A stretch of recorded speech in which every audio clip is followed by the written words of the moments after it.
Do you ever hear something that makes you stop and think, wait a second, how does that make any sense? Because that's exactly what happened when I started looking into how the RCMP handled the SNC Lavalin investigation.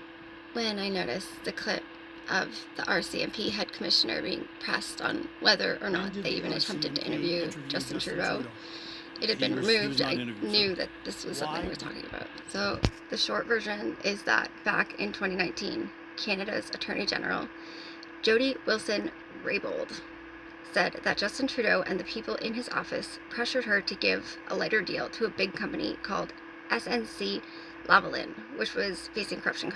That's a pretty serious accusation.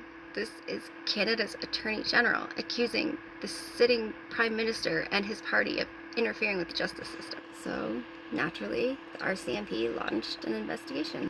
Fast forward to February 2024, the RCMP commissioner is asked in Parliament whether they ever interviewed Justin Trudeau about it. His answer? He was not interviewed. They also admitted they didn't question anyone in the Prime Minister's office or the Privy Council office.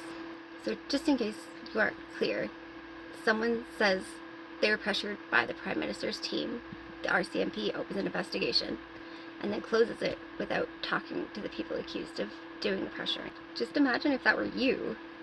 Would the RCMP ever wrap up your case without at least asking for your side of the story? Wait, that's actually almost exactly what happened with me. Only they wanted to take me to jail without ever getting my side of the story. But that's not what we're talking about today. They said they couldn't access all of the evidence based off of cabinet confidentiality, which is just a nicer way of saying the government refused to hand over certain documents. So the investigation was closed, not because Trudeau's office was cleared, but because the RCMP couldn't get what they needed to look deeper. This right here is why Canadians should be paying attention.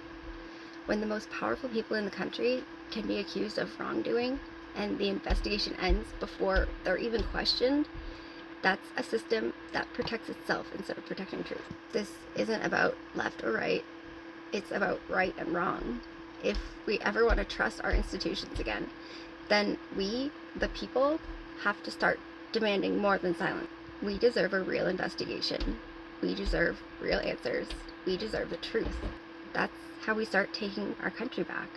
Not through anger or division, but by refusing to accept excuses when accountability is owed. Because the truth doesn't fear questions, only corruption does. We don't need a whole revolution. We need to return to honesty. And that starts with us.